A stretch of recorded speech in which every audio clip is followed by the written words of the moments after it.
Sir weekly है बायजूस के, मेरे नहीं, या फिर प्रेसिडेंट नहीं है इस इंडिया के।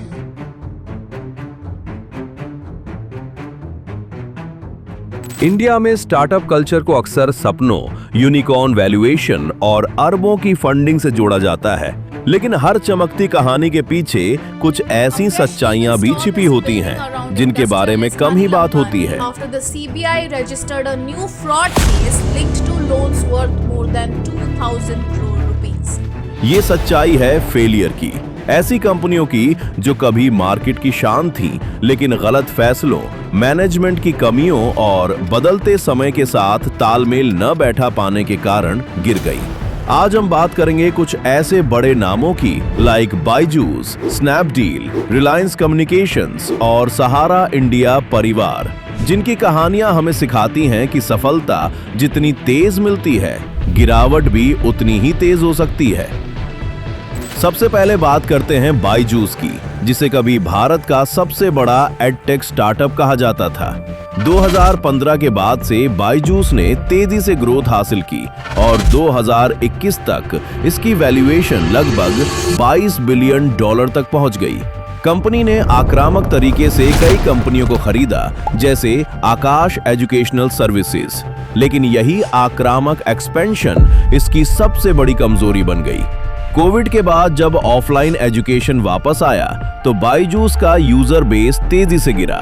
साथ ही कंपनी पर आरोप लगे कि उसने अपने रेवेन्यू को ओवरस्टेट किया और फाइनेंशियल रिपोर्टिंग में पारदर्शिता की कमी रही। कर्मचारियों की बड़े पैमाने पर छटनी, लोन डिफॉल्ट और निवेशकों का भरोसा खोना, इन सब ने मिलकर बायजूस को एक संकट में डाल दिया। ये कहानी हमें बताती है कि सिर्फ तेज ग्रोथ ही सफलता नहीं होती, बल्कि सस्टेनेबिलिटी और ट्रांसपेरेंसी भी उतनी ही जरूरी है।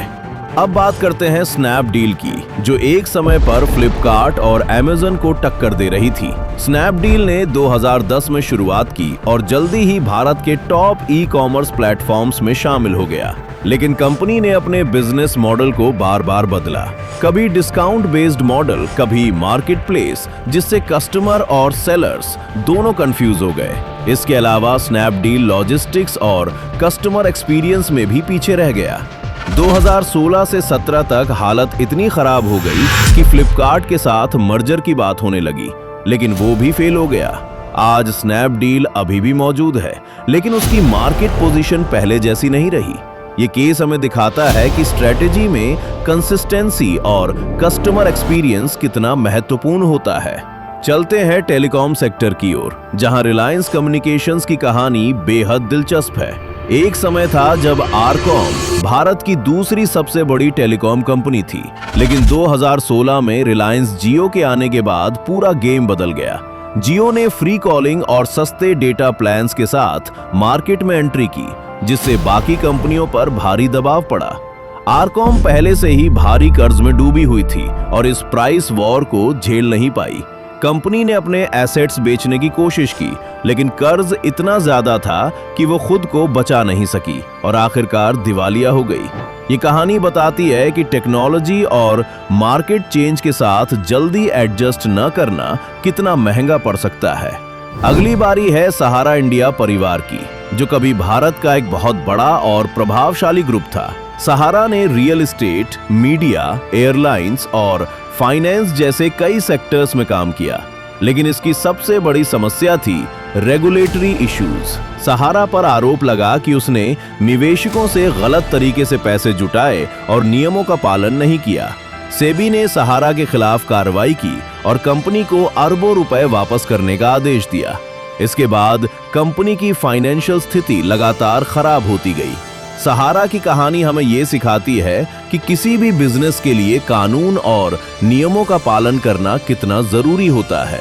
इन सभी फेलियर्स में एक कॉमन पैटर्न नजर आता है: ओवर कॉन्फिडेंस, गलत स्ट्रेटजी, फाइनेंशियल मिसमैनेजमेंट और बदलते मार्केट को समझने में असफलता।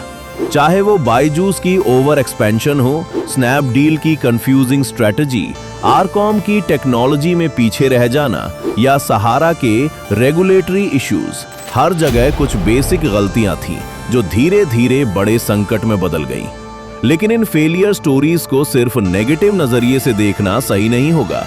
ये कहानियां आने वाले एंटरप्रेन्योर्स के लिए एक गाइड की तरह हैं। ये हमें सिखाती हैं कि बिजनेस में सिर्फ आइडिया और फंडिंग ही सब कुछ नहीं होता, बल्कि सही प्लानिंग, स्ट्रॉन्ग लीडरशिप, ट्रांसपेरेंसी और समय के साथ बदलने की क्षमता भी उतनी ही जरूरी होती है। लास्ट में ये कहना गलत नहीं होगा कि फेलियर किसी भी बिजनेस जर्नी का हिस्सा है।